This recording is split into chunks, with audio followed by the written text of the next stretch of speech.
Welcome to Homeschooling for Spirituality.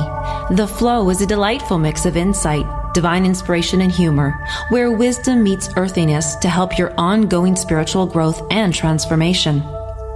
Follow the flow of enlightenment and explore everything spiritual through the deepest self-inquiry, as student Lisa Berry asks Master Spiritual Teacher G.P. Walsh the kinds of questions you would ask an elder, a wise man, or a sage, and receive direct, simple, comprehensive, and deeply human lessons and teachings.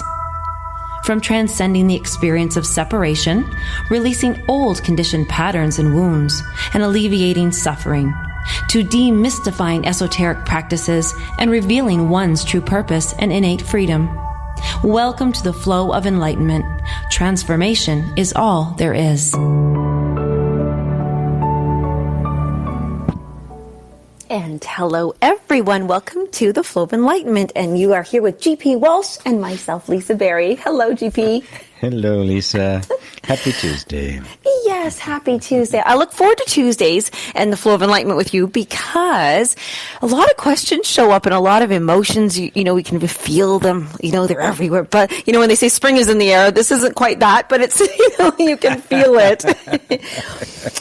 So Tuesdays we get to have that, like, let's get together and chat about it and let's feel better. Aw. Well, GP, yes, usually, yeah. Sometimes you don't sell peace sometimes very well. I think, look at what is he talking about? No, I'm teasing you. You know, this is to me, this feels like a really serious thing, but they all are. And we've called this one Dire Predictions. And this is a little bit, you know, different than, you know, unpredictability is not just the opposite of spontaneity and surprise and yay. This is like, unpredictable, unreliable, unsafe. And dire predictions kind of came when we were chatting about that is, well, it's fear. And yes. I'd love to have you just start us off with, how is it we literally let our minds just get so far ahead of us on a fear-based level versus like, oh, the world's going to be wonderful. I just know it. You know? Why do we go the other way? Well, you know, when you say unpredictable, it's fear. If it's not fear, we call it spontaneous, and we like that. Yeah. Right? Spontaneous is great, surprise, and because it's unpredictable, right? Mm-hmm. But there's this incredible need for us to be able to predict what's going to happen, and it arises out of our natural instinct towards wanting to ensure our safety, in combination with this incredibly powerful but incredibly debilitating thing we've gotten called human intellect, the mind. We're the only creatures, as far as we know, that can anticipate a future. Oh. And there's other creatures who have great memories, you know, who respond, learn from the environment, use tools, and all sorts of things like that. But this is one of those characteristics that apparently only we can do, to actually be able to imagine what the future is going to look like. And what we imagine will be a direct product of our conditioning, our experience, our families, and the culture at large. So what gets predicted on this blank slate? Remember, the future is a blank slate. Nobody really has any clue as to what's going to happen, right? Yes. And what do you do when you have a blank slate and you have no idea what's going to happen? Well, you're either going to be really creative and start painting really interesting pictures, or you're going to start projecting on it your fears, whichever happens to be dominant. And for most of us, and for most of us, I want to say fear is dominant because it's not like that, right? Because fear is, get rid of my dominant fear, right?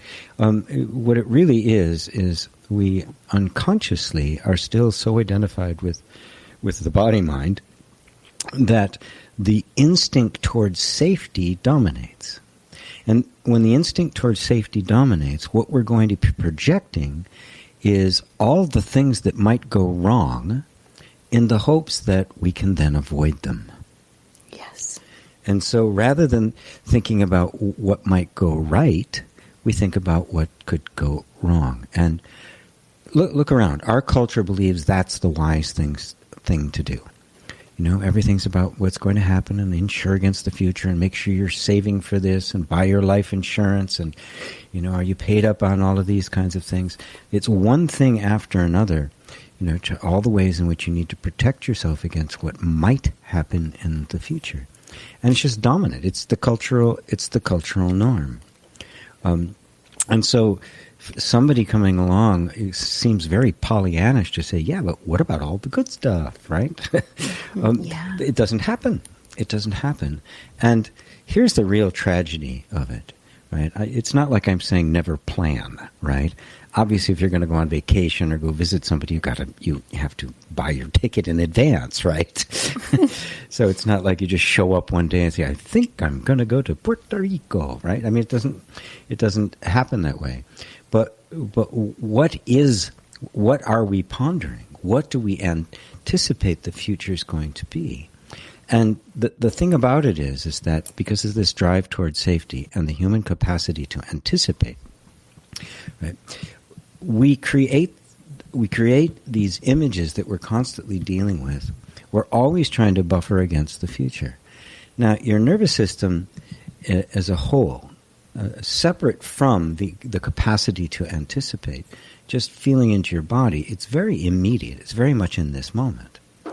You know, your body doesn't know for future. It doesn't ask those kinds of questions. Am I cold? Am I comfortable? Am I hungry? Am I tired? And they're all binary answers, yes or no. Yes, I'm hungry. Oh, eat. Right? Yes, I'm tired. Sleep. Very simple. Very simple, right? So it's very immediate. Now, what happens is, because of the complexity of our nervous system and the power of the mind, the nervous system itself, that is the basic reactive patterns in this, that are reacting to life as it's happening, cannot tell the difference between what we're imagining and what's actually happening. Right. And so it will be reacting as if the thing you're anticipating is actually happening in this moment. Now that means that I'm anticipating what could go wrong in the future so I can stay safe. I will never actually be able to feel safe. Because I'm always anticipating what could be going wrong. Right. So can the nervous system ever get into a state? No, so it will never actually feel safe. It could feel relaxed just for a moment if you were meditating or deep breathing or doing something. Imagine something different, but yes. Does the nervous system not quite respond? It goes, I better keep a little bit of my guard up here. Well, there's always some, right? Right. That's the nature of the system. It's always scanning the environment for danger. Right. But if it's scanning the environment for danger and it's always being presented with a picture of danger as a potential, it's always going to be at a low level of stress. Always. Yeah. There's always going to be a certain level of anxiety. Now, you mentioned, I'm relaxed or I'm meditating. What that means is that I'm not thinking about the future. I'm completely in this present moment. Ah, yes. And in the present moment, you're safe. There's nothing, there's no animal charging at you. Right. The police aren't outside to remove you from your house. Right. The reality is that 99.99999% of the time you are safe. The only reason you don't feel safe is because you're anticipating what could go wrong. The reality is you are safe. Right. Now there's the shred, right, that the mind grabs onto to justify this elaborate scheme of anticipation and prediction. And that is, it could. Mm-hmm. Yeah, I'm not eliminating that one. Yeah. And of course it could. That's the point. We have no problem. And on that little shred of it could, what's likelihoods that it will, which is actually quite infinitesimal. I ask anybody listening, of all the things you were so afraid that were going to go wrong in your life, how many actually did? Yeah, hopefully nobody's going to keep that journal, but these are the things I was afraid of that actually did happen. So no, don't. There are some. There are some, of Yes. course. So that whole idea in the law of attraction, fear and it will appear, if that was true, everything you were afraid of should happen.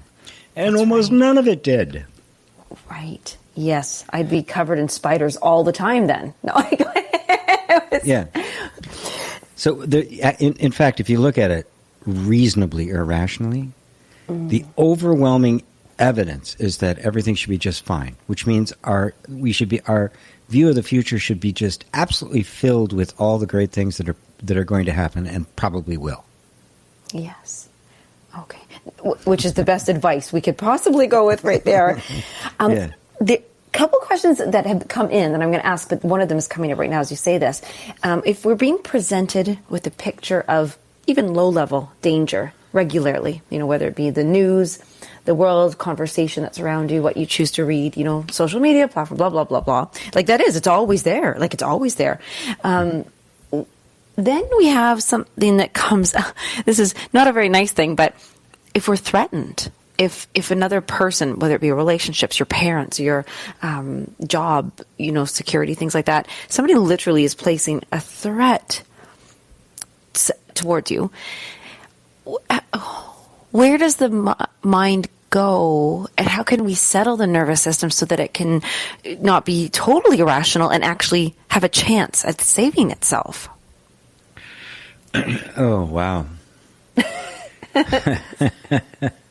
You are talking about the whole process of retraining your nervous system through meditation and self-inquiry.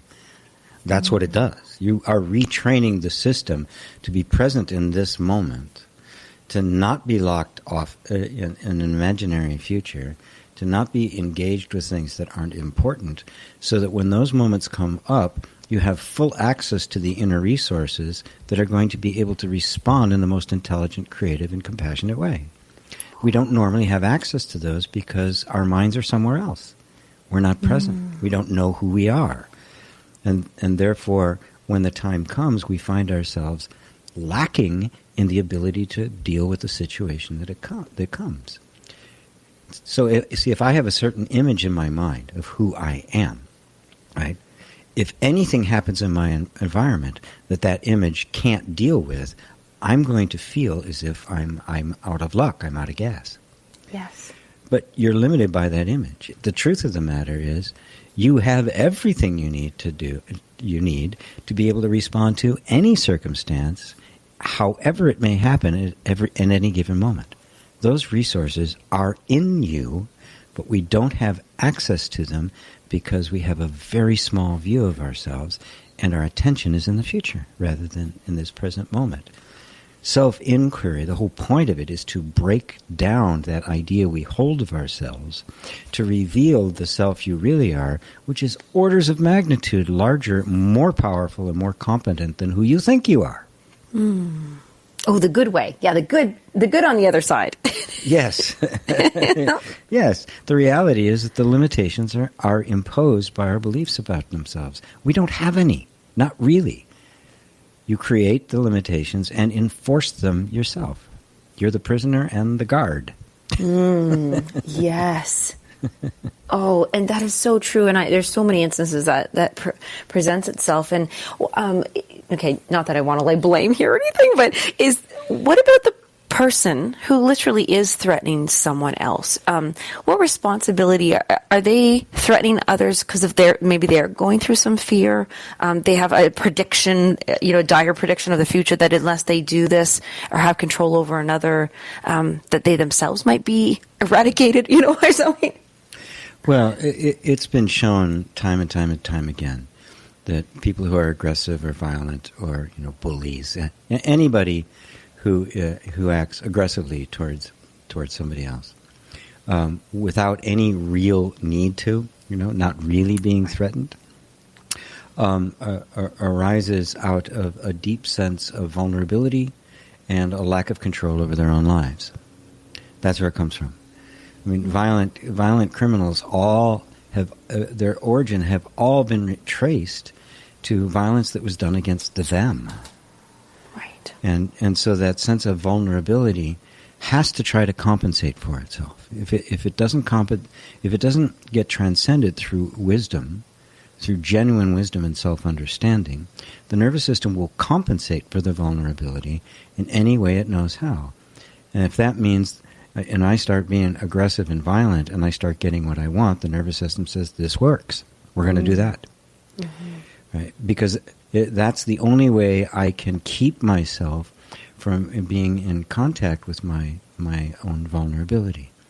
And Maslow's hierarchy of needs and that sort of stuff, before you could ever reach for anything high, especially self-actualization, there must be a sense of safety. Yeah. The only thing that makes human beings violent is when we feel we're that threatened. And our basic survival is threatened. Okay. And that's why governments all want to pit people against each other by disempowering people and then blaming somebody else for it.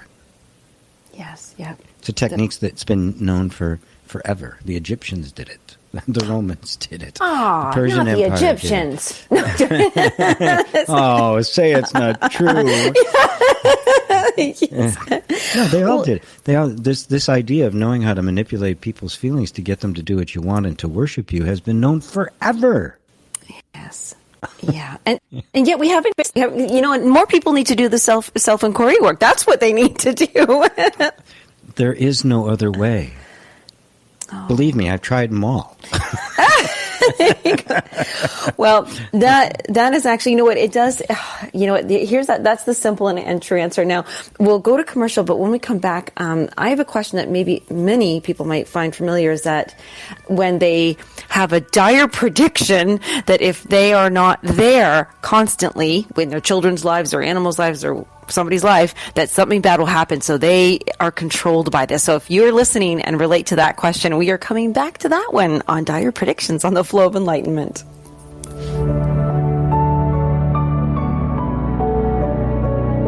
The Real Conscious Connection. OMTimes Radio. IOM FM. OMTimes Magazine is one of the leading online content providers of positivity, wellness, and personal empowerment. A philanthropic organization, their net proceeds are funneled to support worldwide charity initiatives via Humanity Healing International. Through their commitment to creating community and providing conscious content, they aspire to uplift humanity on a global scale. OMTimes, co-creating a more conscious lifestyle. My name is Victor Furman. Some call me the Voice. I've always been fascinated with human nature, spirituality, science, and the crossroads at which they meet. Join me Wednesdays at 8 p.m. Eastern on OMTimes Radio, and we'll explore these topics and so much more on Destination Unlimited.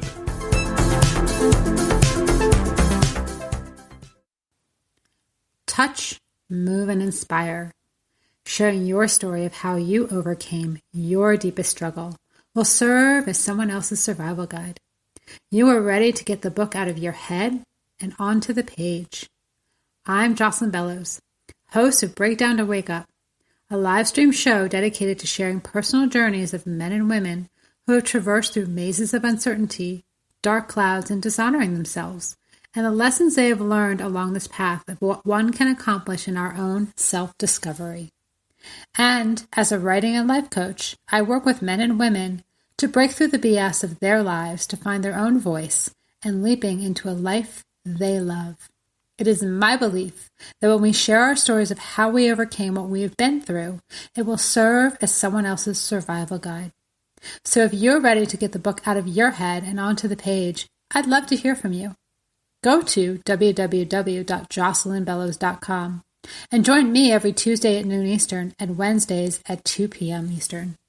If I could be you, and you could be me, for just 1 hour, if you could find a way to get inside each other's mind, walk a mile in my shoes. Walk a mile in my shoes. Walk a mile in my shoes. We've all felt left out, and for some, that feeling lasts more than a moment. We can change that. Learn how at belongingbeginswithus.org. Brought to you by the Ad Council. Walk a mile in my shoes.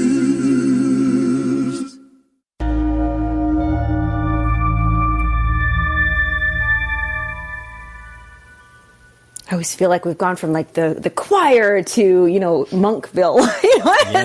The gospel choir, into the gospel choir into the Buddhist temple. That's leaving one world for the next. I love it. Yeah. So I did share a little bit about that question, and before we move on, there was one tiny finishing thing student Lisa here really needs to know, is when it comes to manipulation, yes. So just so I have clarity, so there's many of my friends, people I know, everybody, lots of people in the world who have been raised by parents who were not the nicest to them. They felt manipulated by them. Maybe, they've had narcissist parents or abusive, like all this, many different personalities. And so they now are adults and have their own children. And that fear, that prediction all their life was either I'm going to be like them or I don't want to be like them. And when they finally feel, because I can hear them, they say this to me, they share this with me, that they say, well, you know what? It wasn't their fault. That was done to them, like just what we were talking about. But then they still hold blame in a way. So to me, it doesn't feel complete. It doesn't feel like the healing process, the self-inquiry work is complete there just by passing it back. Well, they didn't know better, so I'm going to just move on, forgive. Is there more to do? Oh my God, yes. Okay, because I feel like there should be. Like you can't just walk away with that because you're still angry and you're still hurt. Yeah, that's just another nice way the mind uses to try to avoid the pain of it and the direct confrontation with it. Yes. It did happen. There was an impact. No, they're not to blame, right? Right. This has nothing to do with blame. Blame is a waste of time. Right? If you're going to blame your parents, okay, well then, how come they did that to you? Well, let's blame their parents. Well, we can blame their parents. I mean, how far back do you go? Right? The Big Bang. I mean, You go back as far as you can go. Or if you're religious, you go all the way back to God. It's God's fault. That's right. Right? So blame has nothing to do with this. It's all about understanding. Right? Yes, they were mindlessly acting out their particular pattern. They had not enough consciousness to intervene in their own patterns. They just did what they were programmed to do. And this is what will happen generation after generation. We live in a time where there's awakening going on to this, and people recognize that it's happening, and that this did happen to them, and therefore there will be an impulse to repeat it. Now, the only solution to that is consciousness and self-inquiry. Okay. If you become conscious that it's happening, and you know enough to step back, and the way it works is simply this: when you become conscious enough to feel the impulse that I'm about to act in a particular way, and I let myself go ahead and feel the impulse, but I don't act. Instead, I stay present and watch it. That's how that door begins to open up. That's when the automatic response that happens as a result, the triggers and the response, the event in the environment, which is the stimulus, and then how we react to the environment and the stimulus. When we are not conscious, they seem to be one seamless thing. Okay. But they're not. They're actually two events that got stitched together. And this particular stimulus and this particular response are totally arbitrary. If you'd been in a different environment, the same stimulus would have been given a different response. So it's all the way it happened to be programmed. But it isn't stitched together permanently. And what happens in consciousness, if you feel the stimulus, but you don't give the response, you have just stepped in the middle and put a gap in between the two. In that gap is where the actual choice to live differently lives. Without that, there is no choice. You are the robot. Period. Ooh. This is what Eckhart Tolle refers to as the pain body. It just comes up, feed me, and that's what it wants to do. But when there's consciousness, and admittedly, this is the most difficult place for a person to be, because everything in you wants to act out in a particular way. But you get conscious enough to know that if you do, the results are not going to do anybody any good, and you're actually going to feel worse. And so you end up in the middle of this place, which is really uncomfortable because it's like something has to happen, right? But you don't know what. But you don't know what. And you don't want to let happen what happened before because it's just this unconscious pattern. It's a repetition of what happened to you prior.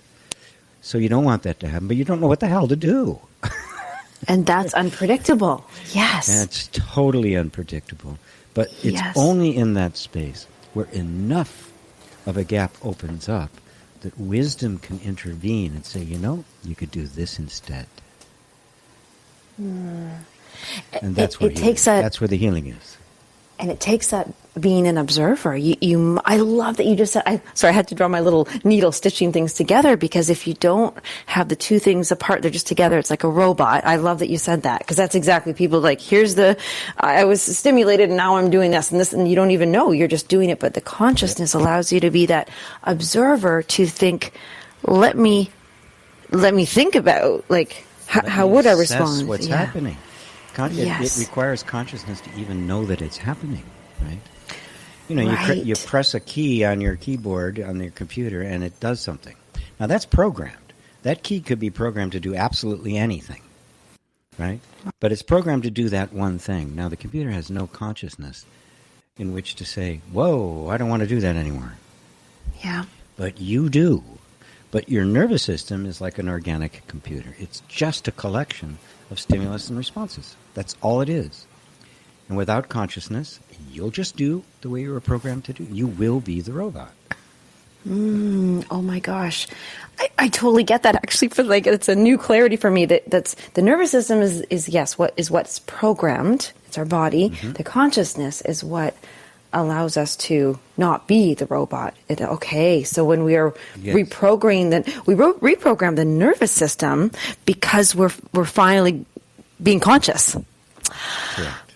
Okay, that is perfect for this question then. Oh, that is perfect. So this question comes in from a young grandmother with young kids as well. So she's young and the kids are young. And a couple years ago, there was an accident with one of a friend's 3-year-old, and the little girl died, and it was an accident.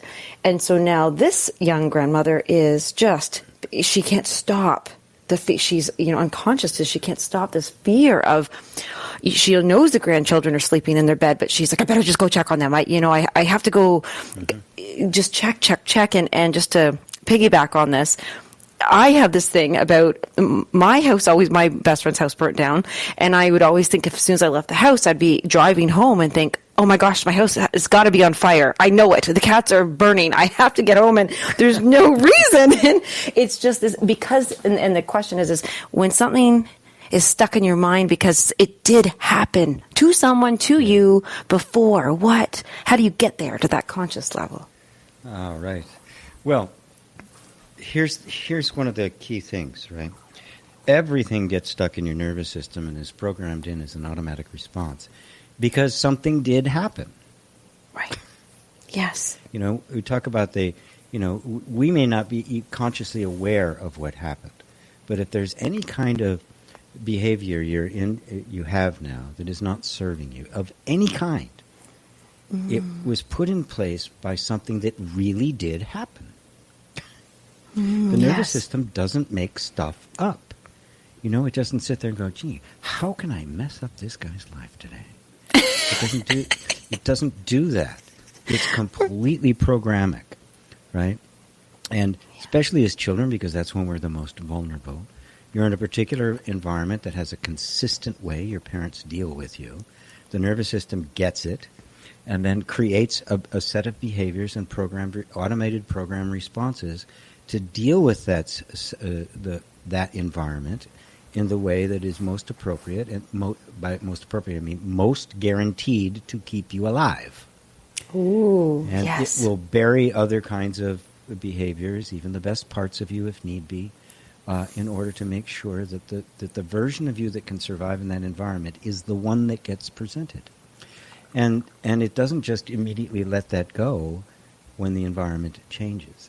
There's a level at an early age where it's an energetic reality. The system, even though it isn't conscious, that is, it isn't intellectual, it's not discriminating.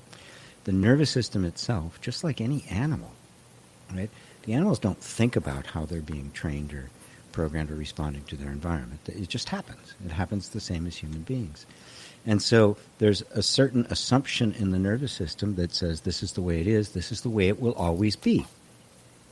Mm-hmm. And if this is the way it's always be, there's our predictability again, right? Okay, this is the way it's always going to be, so once I put this behavior in place, I'm good. Mm-hmm. And for most environments, good, bad, or indifferent, it is consistent, so the nervous system is successful in creating it because this environment doesn't change that often. And so it continues into adulthood. Even though we're making all these changes, your nervous system is still living in the realm of the 4-year-old. Right. And yes. anticipating certain things are going to happen and having a certain set of reactive patterns that go with it. So when we get into adulthood, the means by which we deal with traumatic material, like our own great losses, like a fire or the death of somebody close, especially a child, somebody who shouldn't die. That's not supposed to happen. That's foreign to life, right? Right. Well, it is now. I mean, it was much more common at one time. Yes. And so how does the system respond? Well, it responds in exactly the way it would in a child. I've got to be more vigilant. I've got to pay more attention, right?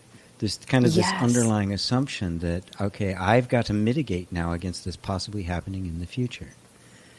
Now that this is on an energetic level, and the reality is you can't. It isn't something you can mitigate against the future. It's actually aberrant. But our whole system has been trained in such a way that something like this in a system that was really open and spacious and self-aware would be able to process it in context. And the context is it's an aberration, not a regular occurrence that I have to create a defensive mechanism for. It's not like we're constantly at war. It's something that's very rare to happen and cannot be predicted.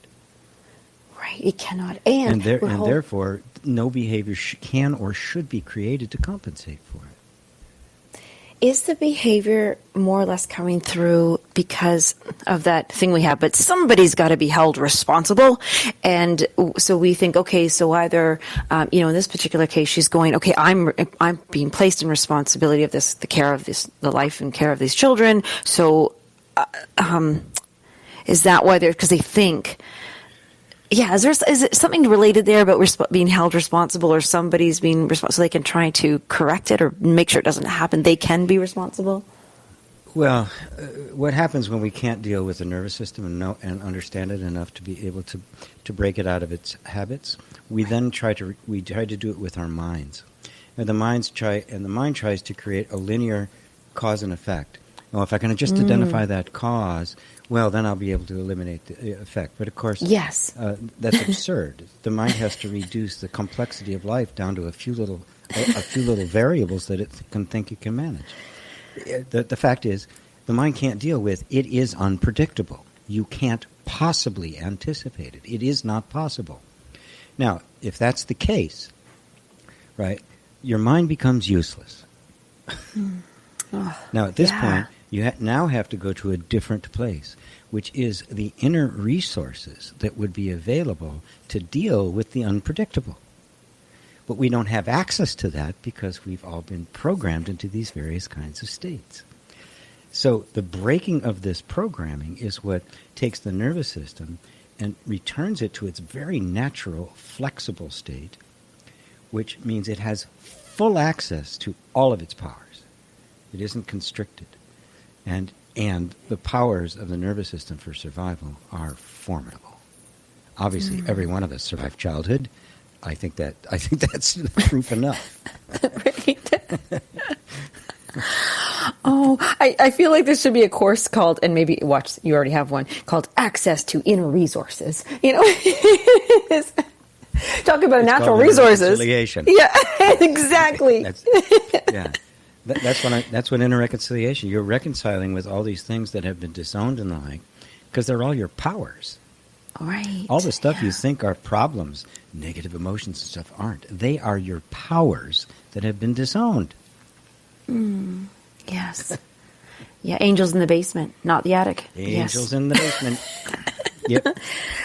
Actually, while we're on that, everybody, if you would like to get a copy of Angels in the Basement, which is a beautiful read, a helpful read, and one that everybody can understand. It's not crazy long. It's, it's under 40 pages. It's all, ebook, electronic. Go to gpwalsh.com, and right there when you sign up for your light letter and get on the list and everything, you can pick up the copy of that. It is exactly this. And I think right now, just constant teaching, a reminder till we all get it, that there's the nervous system, there's the mind, and then there's consciousness. Woo! And that's the flow. And that's the flow, yes. Yeah. And the relationship with all of them is so, we do need to learn this if we have any hope in hell, and any hope in heaven here. This is what we really do need to understand this. And I think, access, Angels in the Basement is a great place. I'm going to direct everybody there first to help get your mind out of that nervous system gutter. And well, it's get your mind out of the darkness, basically. Yeah, get it out of the basement. And so you can understand what's really happening. You're not broken, folks. There's nothing wrong with you. Right? This is the way it was simply trained to respond, and once you understand that, you can become its master.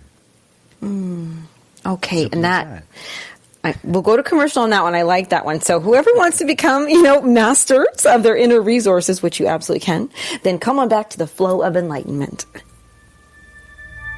I'm going to.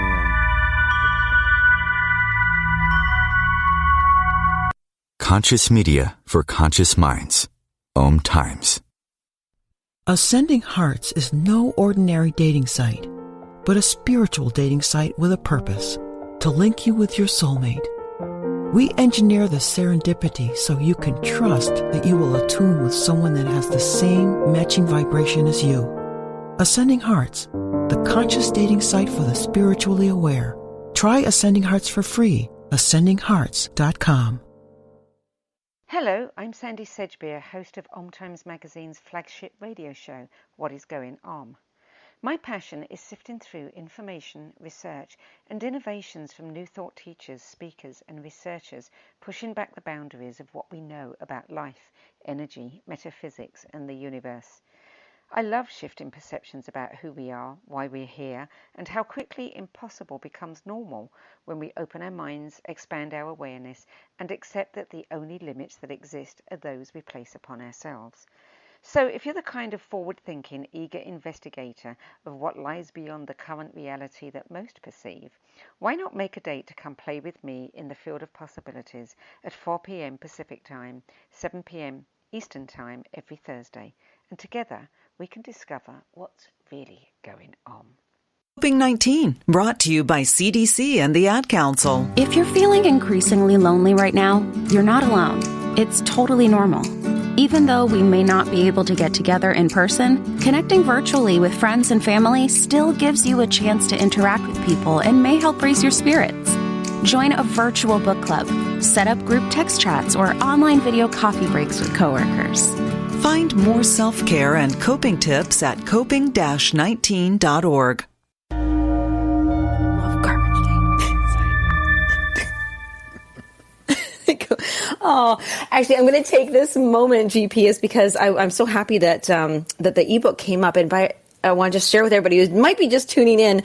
We were just sharing that we're inviting you guys to all get a copy of your free. This is a free offer. GP wrote this incredible, compact, boom kind of book called Angels in the Basement.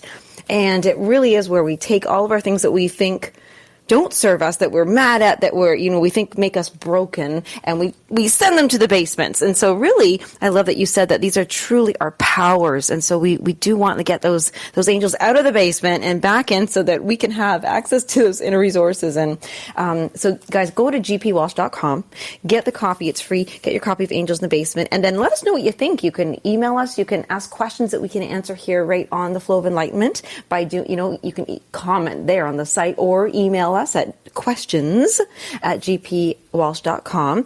As well, while I'm here, you know what? There's just so much stuff. We get it. We know this. There's, GP's been teaching this for decades and decades and decades, and just so much content that we created a patron program. And so we are inviting you guys to become members, join us, be members. Go through this information, this content, these meditations and self-inquiry work at your own pace, and as low as $15 US a month to be a patron, to become a member, and we'll guide you through all the content that's there. But it really is just such an affordable way that takes you a step deeper than the shows. The shows are there and they're organized and titled, and it makes things a little easier. But it's certainly, if you're unable to attend a class, which GP, you've got lots of them, courses are plenty. But for $15 US, we'd love for you to become a patron and show support, because that really allows GP to do all the snazzy work that he does and to look as great as he does with all. Yes. Yes. And be snazzy. Yes. That GQ look, Yeah, GPGQ. And so really just pop on over to the site, because there's many things to be, lots of free meditations, gorgeous artwork to look at. GP does a lot of the music, I think all of the music yourself, actually. Not a lot of it, but all of it. Yeah. Yeah. So come on over there. We've got some great courses coming up. We'll announce them on the next week's show, because we're here live every Tuesday, 1 p.m. Eastern, here for an hour. And with that, I want to dive right, because this dire predictions. I know it was a little bit of a heavy title for us. We're laughing through it, but yes, get to have fun at these things. I'm just going to go back to some of the questions that came up, and because we've kind of, by talking about one, we talk about a lot of them. Ooh, this was the big question. Okay, I'm going to just ask it the way it was asked, and then if we can unfold it, okay? Do our phobias set forth our personal predictions? Well, phobias are a different class altogether. I mean, they have it at the same root, right? Something inside, a fear of flying, fear of spiders. Fear of heights. There's all sorts of things. And it gets labeled a phobia when psychologists decide it's not curable. Now, that's by definition, that's what a phobia is. You can't really cure it. You can only compensate for it. That was actually the discovery of tapping with Roger Callahan, was when he accidentally cured somebody of a fear of water. Wow. Completely unexpectedly. He was just trying to give him a little bit of relief, and it's very funny how it happened. It was a patient he was working on. Roger Callahan is the guy who called TFT, but EFT, or tapping, the tapping everybody knows, derived from it. And he was just a psychologist. Not just, he was a PhD in psychology. Yeah. He had private patients and the like, and he would see the patients in his home. He had a nice home with a swimming pool. And one of his patients was afraid of water. Was a phobic, a fear of water, which means she couldn't go to the ocean, she couldn't go to a pool. I mean, quite a heartbreak for her, because she had kids, so she couldn't go to the pool with them, couldn't go to the beach, that sort of thing. Right? And they lived in California, for crying out loud, right? Oh, yeah. So he had looked into acupuncture, and was fascinated by it, the meridians and all that sort of stuff, and he asked her when his patient, he says, well, where do you feel? Where do you if you think about being near water, what happens? She says, well, I panic. Right? He says, and where do you feel it the most? Well, mostly I feel it in my stomach. He says, well, is it okay if I just tap? So he tapped under her eye for a little bit, right at the top of the cheekbone, which is a terminus for the stomach meridian. Oh, okay. Right? He did, 5-10 seconds, and And he says, well, how do you feel? She says, it's gone. He says, or the nervousness in your stomach? She says, no, my fear of water. And she literally got up, walked out the back door, and started playing in his pool. What? I have goosebumps. What? Oh my gosh, I don't even get that. Oh my gosh. Yeah. He ran after her, goes, you can't swim. She said, I'm not stupid, doctor. I know I can't swim. Oh, okay. Yeah, this was what I thought. I actually had a similar thing with a young girl who somebody had been dunking her in the water. After that she was terrified. She was terrified of water. So I was there. It was a whole group of people, a telenovela stars, actually, all these hopelessly beautiful people, and me. And, a bunch of families and stuff. And I knew the family, and I knew this little girl. And so I said, gee, can you do something? Can you do something? Because they all know I do this stuff, right? Right. So I knew her. We talked for a little bit. I said, well, you want to try some things? And I tapped with her. And I said, let's walk over here. And it took about 40 minutes as I got her closer to the water. Then she put a foot in, and then a little bit further in, and then I could hold her. She was about 9 years old. I could just hold her and walk around in the water. And she'd go away and come back, and before I knew it, she was gone. She completely forgot about me. Oh! She was out playing with the kids, and she was completely back to normal. It took about 40 minutes. Oh. Yeah. Now, without that, it would have been a trauma that could have lasted the rest of her life. And Absolutely. They would have called that a phobia. Yeah. Right? Now, I'm not a psychologist. I can't define exactly what it is, technically or not. All I know PTSD? All I know is that it wasn't incurable, clearly. Right. And just because I'm so fascinated by the tapping thing, her house burnt down, who, she has never since then, she won't light any candles, right? And it wasn't even a candle that caused it, by the way. She just doesn't want any flame or fire or anything possible. When you tap, like in that situation with the stomach, the nerves, I felt nerves in my stomach. You tap on the eye meridian, or the stomach meridian in the face. What, is it the intention and the energy of the practitioner, or of the patient receiving it, or just the energy? No. Well, remember, the energy wants to move towards harmony, health, and its natural flow. Right. Flow of enlightenment. Yes. I mean, there is a natural, that thing. There's a natural flow to life, and when that natural flow is disturbed, that's what we experience as disease, discomfort, emotional stress, and the like. And acupuncture has its way of helping the energy flow return to its normal channels. And EFT, the tapping, is based on acupuncture. It's just a huge simplification of it. So it brings it down to focusing it on a few points, and those few points will pretty much take care of everything. You don't need to go through all of it, and it's a lot easier to learn than going to acupuncture school for 4 years, right? Yes. So the end result is, on one hand, your body is getting messages through the tapping.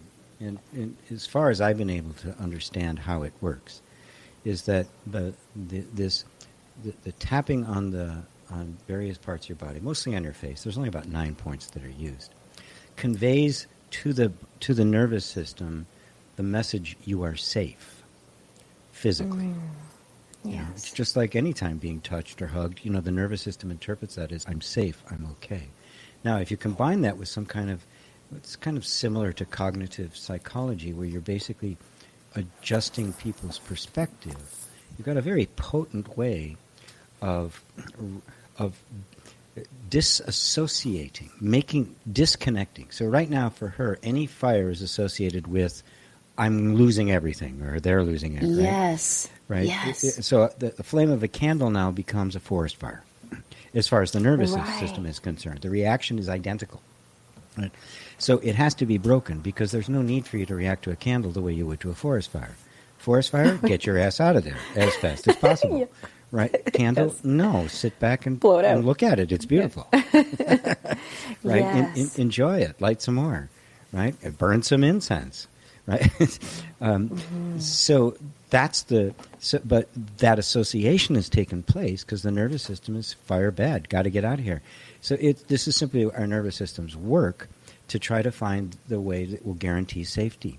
And so they will go to the extreme, and unless they are corrected, they will stay there, and she'll have that feeling. So you can very gradually go through the whole story. There's a variety of techniques for helping her do that. You know, in some instances, it can happen very quickly. I've had turnarounds in cases in 15 seconds. Others have taken hours, right? You can't really say, but as long as you stay with it and just keep allowing at every phase, at every level, for a reassociation to take place, eventually the whole thing breaks. And things get into a normal balance. So a candle is now a candle, and a forest fire is a forest fire, and they're not the same. This is also fascinating, because I'm thinking about, because you're right, we take our things that were, well, I love that you said guaranteed safety, because really when we think about predictions, people go to psychic mediums and all that stuff because they want to have their future predicted to them, only the good stuff, and if it's the bad stuff, we need to know so we can protect ourselves.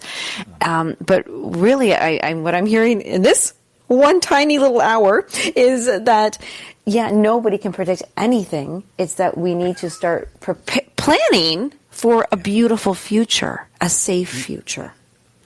Right. Knowing full well that your nervous system will take care of it. Right. It will respond take care of itself. And keep you alive. It will if you let the angels out of the basement. If you don't, the nervous system will be going into life incomplete, and therefore can struggle with it because it doesn't have access to all its resources. Oh, yeah. That's been a good theme. That's going to be a good thread through this particular episode, I must say, because the power is not in the predictions. The power is in the subconscious. Or sorry, do you ever say subconscious, or do you just say conscious? Consciousness, subconscious, and unconscious have very precise meanings. If you're talking about from the point of view of psychology. Consciousness from a spiritual perspective has a very different meaning, and conscious and unconscious or subconscious also have a completely different meaning from the non-dual spiritual perspective. So I use them. I use unconscious and conscious, right? To just refer to, am I aware of it, or is this automatic responses?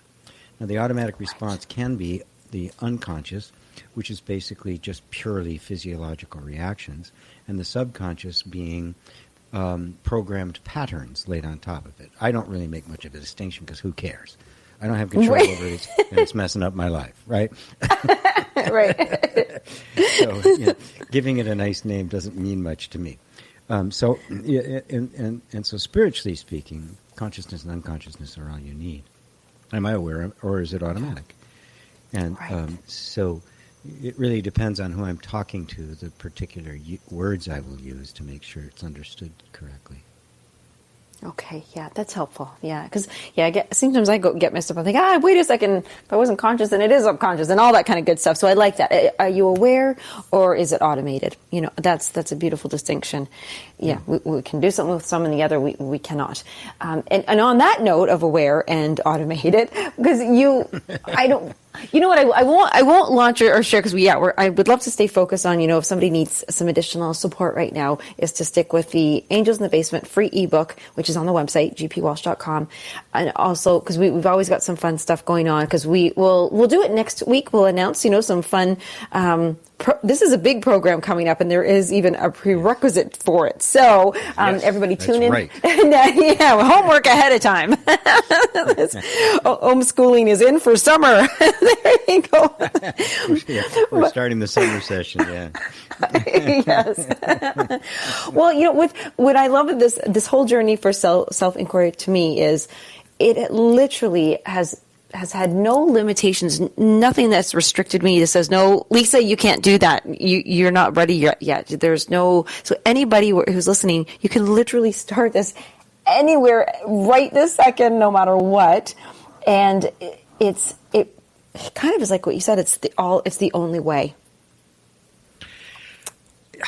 That may sound, lots of people say, Jesus is the only way. A lot of people like to say that, right? And, so you have to find all this out for yourself, of course, but just my experience is, without knowing who you are, you will be subject to who you believe yourself to be. And if who you believe yourself to be is way less than you really are, I think you'd kind of want to know that. Yes. Yes. Aw. And so if every week it means that you get to spend, an hour with us here, GP Walsh and myself, Lisa Berry, then we are so inviting you to step into the flow of enlightenment and take it at your own pace. Do your work as you feel it comfortable and can change and see what you can actually have access to. So thank you everybody for listening. GP, thank you as always. We hope to have everybody either call in. Oh my gosh, I didn't even announce the call in. Call in next week for the show, or as I've been taking questions, you can just email me, but send them to questions@gpwalsh.com and we will get them on the show and ask for you. So thank you so much, GP. Thanks, Lisa. Bye, everyone.